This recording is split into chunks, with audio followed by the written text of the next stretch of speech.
भारतीय टीम को जबरदस्त 32 रनों से दूसरे ओडीआई मुकाबले में हार मिली है। भारत और श्रीलंका के बीच जो दूसरा एकदिवसीय मुकाबला आर प्रेमदासा स्टेडियम कोलंबो में खेला जा रहा था, लेकिन भारतीय टीम को वहां पर 32 रनों से हार मिली। इस हार के लिए बॉलर्स नहीं, बैट्समैन जिम्मेवार हैं। और पूरी अगर आप देखें मिडिल ऑर्डर, उसमें चाहे टॉप ऑर्डर से आप ले लें, शुभमन गिल हों, चाहे विराट कोहली हों, केएल राहुल हों, सारे के सारे बैट्समैन दोषी हों, चाहे वो शिवम दुबे रहे हों, सबका बराबर का दोष है कि भारतीय टीम अगर दूसरे एकदिवसीय मुकाबले में श्रीलंका से हारी है, 240 रनों का जो लक्ष्य मिला था भारतीय टीम को, उसको भी आप नहीं बना सके।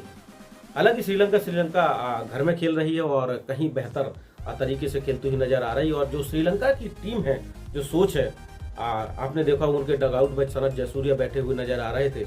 उनकी साफ तौर पर सोच यही है कि जिस तरीके का विकेट हुआ करता था सन 2000 के आसपास, उसके पहले का जो विकेट होता था जिसमें डी सिल्वा खेला करते थे, मरवान नट्टापट्टू, रोमेश कालू बेतरना, उसके पहले अगर आप चले जाएं सनत जयसूर्या, तो उस वक्त श्रीलंका जो मुथैया मुरलीधरन उस टीम में होते थे और रसेल और अर्नोल्ड हुआ करते थे, तो वहाँ पर कोई भी टीम अगर उनके कंट्री में खेलने जाती थी तो विकेट हमेशा स्पिन विकेट दिया जाता था। और वही हाल 2024 में होता हुआ नजर आ रहा है। श्रीलंका थोड़ा सा पीछे गई है, क्योंकि अगर उनका 2000 के बाद का टाइम देखा, थोड़ा 2014-15 के बाद जो 2011 का वर्ल्ड कप फाइनल श्रीलंका हारी थी, उसके बाद संगकारा, जयवर्धन, ये सब तमाम मुरलीधरन सभी चले गए थे। मुरलीधरन खैर पहले चले गए थे, तो वहाँ पर जरूर थोड़ा सा समस्या पैदा हुई थी उसके बाद। लेकिन अब सनत जयसूर्या उनके डगआउट में नजर आ रहे हैं हेड कोच के तौर पर, तो थोड़ा सा सोच बदली है श्रीलंका की। और सोच बदलने का कारण ये रहा है,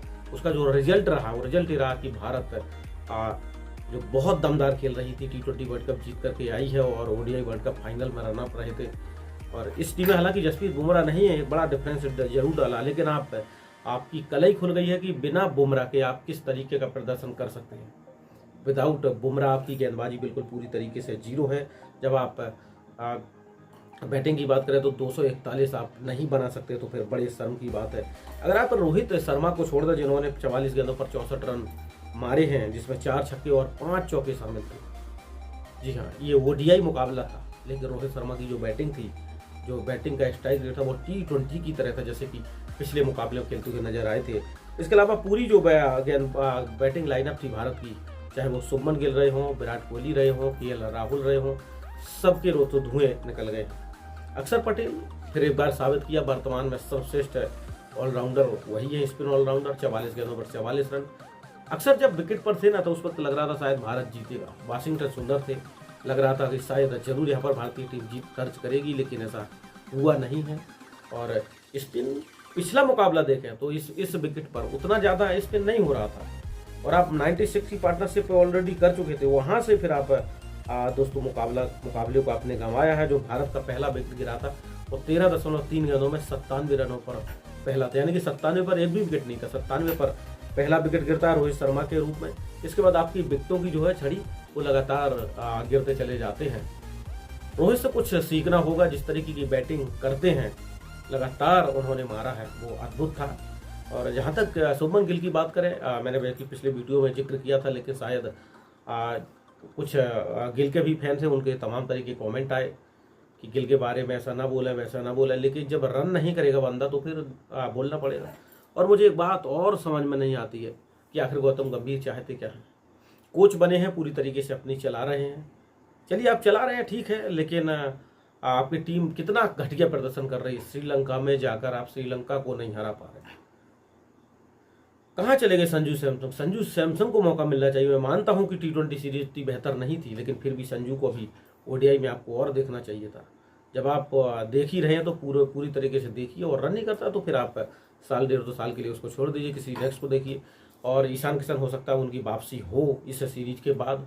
किशन के साथ शायद बहुत सारी चीज़ें BCCI की हुई है, उस वजह से किशन को नुकसान हुआ, और साथ ही साथ भारतीय टीम को भी नुकसान उठाना पड़ रहा है।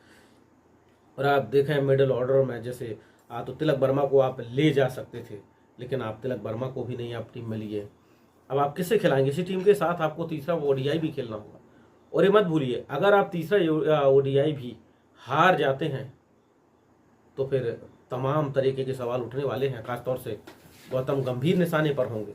जिस तरीके से गौतम गंभीर अपनी चलाते हैं और पूरा पावर भी उनको दिया गया है, उनके मुताबिक उनके जो सहायक कोच हैं, फील्डिंग कोच हैं, बॉलिंग कोच हैं, वही रखे गए हैं। और लेकिन भारतीय टीम का प्रदर्शन अच्छा नहीं रहता है तो फिर मुश्किलें आने वाली हैं। लेकिन आपको क्या लगता है, भारतीय टीम की जो दूसरे ओडीआई में हार मिली है उसमें आप किसे दोषी मानते हैं, किसे ठीकरा फोड़ेंगे?